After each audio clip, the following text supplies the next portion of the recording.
want to welcome everyone to closing entries and financial statements. This one we're going to do the financial statements first, and then we'll do the closing entries. This is the adjusted trial balance. This is done after you do the adjusting entries.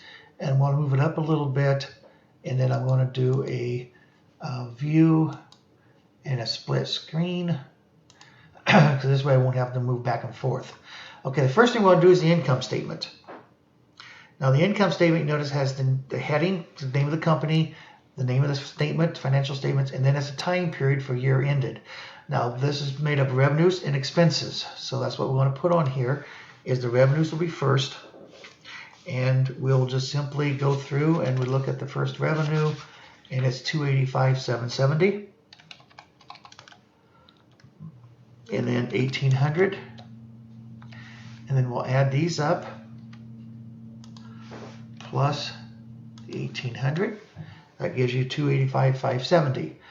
And then we'll go through and we'll list the expenses. And again, we'll go right down the line: $152, $2,800, $12,400, $8,600, $5,300, $4,690, $2,810, $1,950, and $1,200. And then we'll add these up, and we'll take them back home. The easiest way of doing that is hit the auto sum, and just simply add them up. And that gives you $210, $250. And then your net income or net loss is the difference between your revenue minus your expenses. If it's positive, it's net income. Okay, the next one we have is the income, is the statement of retained earnings. Okay. Now, anything that goes on these accounts here, so what we've done is we've taken care of from fees earned down. Those accounts are done, because once they're on one statement, they do not appear on another statement. So we start with retained earnings of $98,500. That's our next category down here. We need to go this back up. Okay. So we have the $98,500 there. Now the income is $77,320. We just calculated the income, and we put in a minus $8,000 there, because that's a negative, reduces our income. And this is the increase that we would have in our retained earnings account. Add these two together, and then our total retained earnings is $98,500 plus the $69,320, or $167,820. That's our total retained earnings. And again, this is for a time period. Now the next one we'll do is the balance sheet. And on the balance sheet, that's a single date. We want to list current assets first. And current assets are those assets that are converted into cash or used up within 1 year. So we start with cash because it's the easiest one to convert to cash because it's already there. Then it's the accounts receivable. And then prepaids, and then your supplies. And then this is those added together, those amounts. So that gives you $46,320. Okay, then we're ready for the land of $58,000, and this is $260 for the building. And then you notice we have accumulated depreciation of $182,400. And then these two are added together to get you book value for the building. And then we'll do the equipment, which is the $154,380. So put it in as a minus $89,600. Then we add these two together. Gives you $64,700. Then to get your total property, plant, and equipment, you would add all those three together. And then total assets would be your current assets plus your total plant and equipment. Okay, $246,620. Then you have your liabilities. First one, you have current liabilities, and the other, we have long-term liabilities. But the current liabilities are the ones that you have to pay within 1 year. So that's your accounts payable of $8,300. and then 4,600 for salaries and wages, and then 900 for the unearned, because you're going to use that up in 1 year. You should have earned it. Then you add these three together. That gives you 13,800. Then you know you could have long-term liabilities, which would be notes payable for more than 1 year, or your mortgage payable for more than 1 year. And those, if they're installment notes, they have to be separated between the current portion and the long-term portion. The current portion, of course, go into current liabilities, and the long-term would go into the long-term portion. Okay. Then we have common stock of 65,000.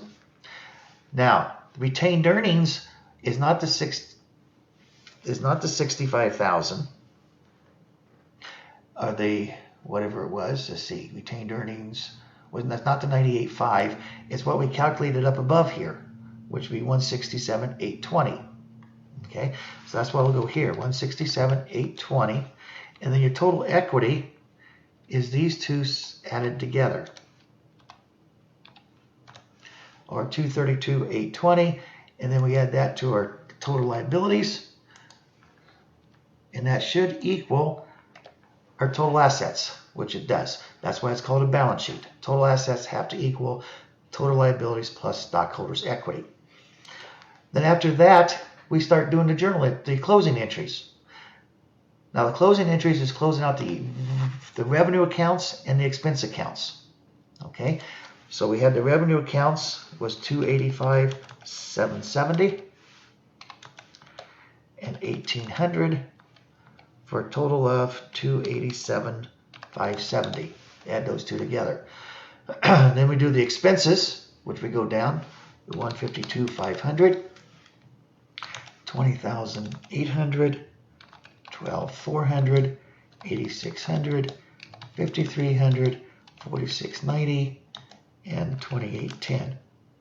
Oh, I really skipped some, didn't I? 12,400, 86, 53, yeah, 2,810. I'm not done yet. 1,950 and 1,200. Okay, now we get this side, and the easiest way of doing that is just add them up, and you want those added up, and that gives you did not give you that. Let's try that again.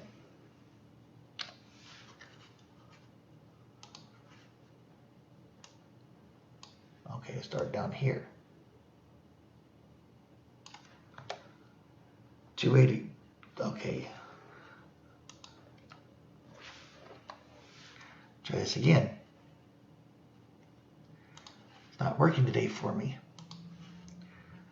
Okay, what we want is we'll start with the 1,200 and work our way up. There we go, 210, 250. Then if you did, this could also be retained earnings, and this one could be retained earnings. Income summary is a very temporary account. So it's which one you want to go with. Okay. Now, if you use retained earnings up here, this entry would not be needed. But for this entry, what you would have is the 287,520 minus your expenses, and since it's net income, income summary goes first. And then this is 77,320. You notice that's also your net income. Okay, and that's what should be in there. And then the last one, we want to do dividends. So we decrease our retained earnings and decrease our dividends account. Okay, so that's your journal entries. So you do your revenues, then do your expenses, temporary accounts, income summary, or retained earnings, depending on what book you're using.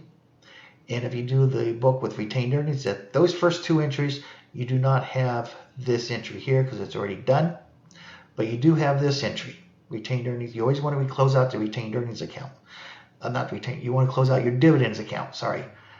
That's a must. You must close out your dividends because you want to start over. Then after that, you do the post-closing trial balance. Well, basically it's your balance sheet accounts. And nothing has really changed until you get down to retained earnings. So it's 35,600, 900, 320, 58,000, 260,000, 182,400, 154, 300, 89,600, 8,300, 4,600, 900, 65,000. This is the account change, and what we want is the new balance that we found up above here, which is in the income statement, retained earnings statement, that 167,820. That's the amount that goes into the post-closing trial balance. Okay, then what we'll do is we'll simply add all these up. That gives you 518,620 and 518,620.